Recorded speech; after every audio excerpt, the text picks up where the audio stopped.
Hello and welcome to Miguel Delaney's Inside Football. I'm not back long from the North London derby, which might well go down as the day that Arsenal really secured the 25-26 title.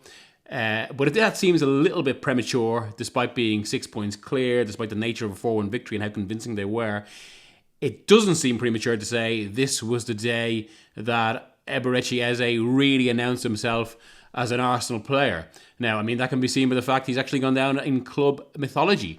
And that is because he is just the fourth player in the entire history of the North London derby to score a hat-trick, and the first since 1978 in Alan Sunderland. So obviously this was one of the main discussions after the game.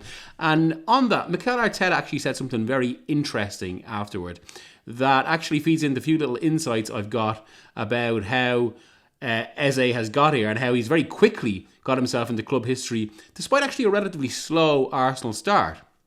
So Arteta, when he was naturally asked about Eze, he told us a little story from this week that after the international break with England, Eze was given 2 days off, but after just 1 day, he wanted to come back to London Colney training ground and work on his team expectations for Arsenal. As Arteta said, he was willing to learn.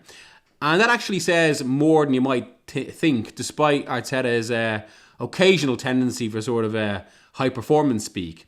Because from what I'm told, in his early months at Arsenal, even though there's obviously huge excitement about his talent, his potential, that because his transfer came quite late in the window, and he didn't get a proper pre-season, that it had been taking Eze time to internalise the amount of messages on tactical instruction that Arteta's staff give his players. Because what Arteta seeks to do with these teams is actually quite complex. I mean, it is quite NFL in that sense. And we're not just talking set pieces there. Talking about game patterns, the amount of expectations on any player at any given position. Declan Rice actually apparently had it similar in 23-24, that it took him a while to internalise the same messages to get up to speed. And despite an early goal against Manchester United that season, Arsenal staff actually didn't really feel that Rice went to the next level until after Christmas that year. And that was when Arsenal, of course, went on that incredible run, because Rice began to fully register what Arteta wanted from him. In fact, by contrast, one of the reasons that Arteta adores Jurrien Timber is because Timber can apparently internalise this stuff like that. He immediately gets it. Max Dowman is said to be the same, but that's quite rare because no matter a player's intelligence, their football intelligence, what Arteta actually demands is complex, and it's why the whole point of Arsenal is actually get to a point where the whole point of Arsenal's approach is to get to a stage where the team is fully integrated in all this, and it happens by second nature. That takes time. But yeah, Eze, he'd had a delayed pre-season with Arsenal. Also, there was another element from what I'm told where, so one of Arteta's big things and why this can be so difficult is because, at the sort of level he wants, which is really to win leagues and Champions Leagues in a world that contains like Manchester City, Paris Saint-Germain, Liverpool, everything has to be near perfect. That means any given role, even the attacking role, has to have a kind of extreme consciousness of defensive demands in the team structure. So, I mean, like, if you compare that to Crystal Palace, say, where Eze was essentially was allowed to be indulged as a playmaker without the same tactical restrictions. He was the man there. That's not the case at Arsenal, where there are different demands. And this all fed in, I think, to why there was a feeling it'd just been a little bit of a slower start. And the coaching staff had been working with him on a new left-sided attacking role to really maximise what he wanted. Because there are other considerations, like I say, trying things in the centre midfield and how that can run the risk of potential transitions. In fact, that was actually seen in the second half against Spurs. But what all this produced, from what I hear from the Arsenal training ground, is they felt that Eze was playing, he was a bit tight. That was the word that was used to me. That's not to do with his muscles or anything like that. It was basically that he was a bit uptight in expressing himself, that we weren't seeing the true Eze in that sense. That's probably because you would feel even subconsciously he was he was trying to play within these new tactical demands, that he couldn't really be himself. But one thing that was pointed out to me was the obvious contrast between that and then what happened in particular for the third goal against Tottenham, the hat-trick goal, which was an absolutely beautiful and almost just expressive curl strike into the top corner. And like, from speaking to sources after the game, they described it as basically he was letting his shoulders down, a direct contrast to that tightness.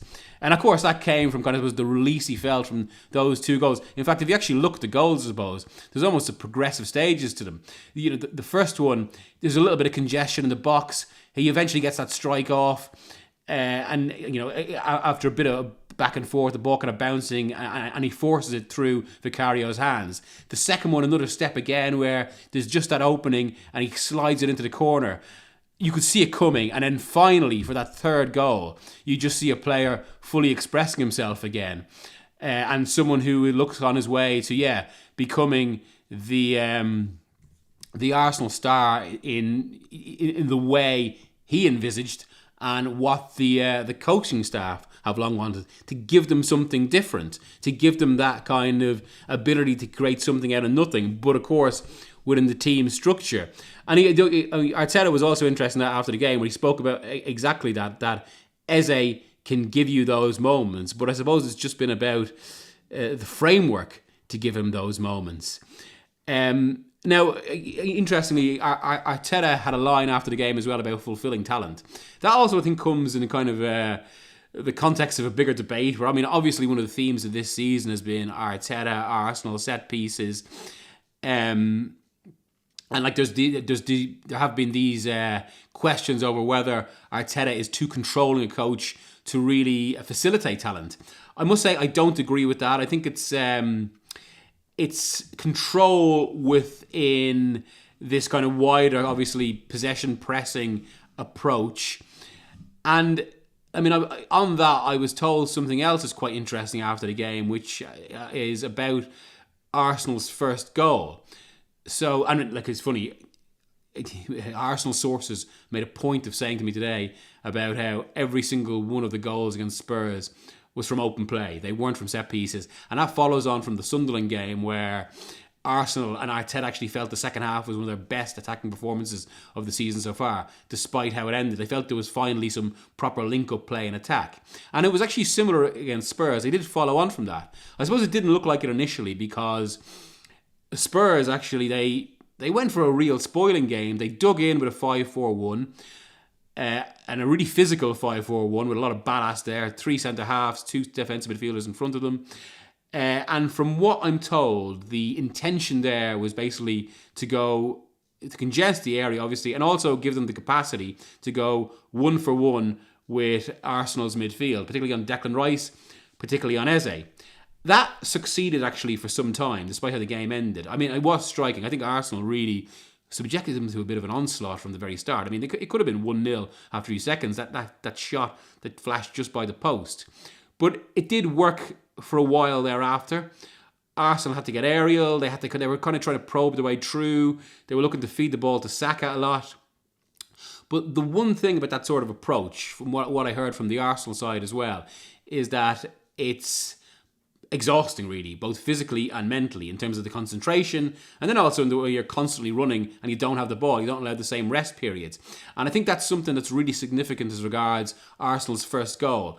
So, I mean, yes, before that they tried set pieces, there'd been a few kind of aerial hooks into the box, but if you look at that goal again, Arsenal actually have been kind of moving the ball around for 90 seconds before that. And that is principally to actually move this Spurs one-on-one structure out of shape. And that's the thing about that system as well, basically. It can work as long as the opposition don't have the quality to force openings. But Arsenal did. And I think that's illustrated in a player like Mikel Merino, who I suppose has been decried as defensive. Now, I have written for The Independent how Arteta actually gets quite aggravated when Merino is described as defensive, or when he feels that pundits don't focus enough on the defensive approach of opposition sides, like we saw today. Or also like we saw against Manchester City. And I suppose Merino's attacking quality, Arteta chuckled about this afterwards, was in a moment like that, an opening like that, which undid Spurs' entire game plan. It was really it was a delightful little clip ball, a real moment of ingenuity that was required to unlock this game. And actually, on seeing it in real time, I thought Trossard could have finished the first time. But when you watch it again, I suppose he did really well to turn the way he did. And yes, he got lucky with the deflection from Van de Ven, but I suppose this is a classic case of the cliche, you make your own luck. Arsenal actually made something happen in a way that Spurs didn't. And from there, then they had the platform. They had the platform for Eze to express himself. There was, and again, from speaking to people after the game, from what I'm told, some of the injured Arsenal players who were on the bench actually came into the dressing room a little bit earlier because they wanted to greet and congratulate their teammates for what they felt was the best performance of the season so far, a really complete display, and something that I suppose is quite ominous for everyone looking on, especially given that you've got players like Martin Odegaard, Martinelli, Gabriel Jesus, who could well come back this weekend for what already looks a crunch game against Chelsea. Chelsea are in second place, they're the closest team to Arsenal, they're 6 points behind, and suddenly it feels like for the sake of a title race, the Premier League actually needs Chelsea to win that game to cut the lead to 3 points, because if Arsenal win, they're in such a commanding position from what suddenly looks a very confident team as personified, as illustrated by Eze in this game, in what felt, a real launchpad moment for the future, but one that puts him into Arsenal history. And it's because of very admirable work by Eze himself, a real will there, and the Arsenal coaching staff to make something more of someone who is obviously one of the best talents in the league right now. So thank you if you've enjoyed the video. Please like, subscribe, comment, all of that. Please share. And also please subscribe to my newsletter, which goes by the same name, Inside Football, Miguel Delaney's Inside Football. So thank you, and I'll see you soon.